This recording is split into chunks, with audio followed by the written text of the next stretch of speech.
Kako ću ja pisati pjesmu o ženi? Ja, žena o ženi.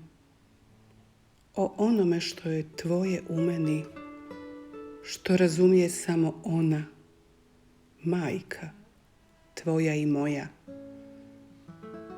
Kako ću se pokloniti tebi, vilo moja, zemljo moja, majko naša. Ti si uzrok ove moje pjesme, ti si plamen što moj život krasi, ti si žena od koje je poteklo sjeme, ti si svjetlost koja se ne gasi.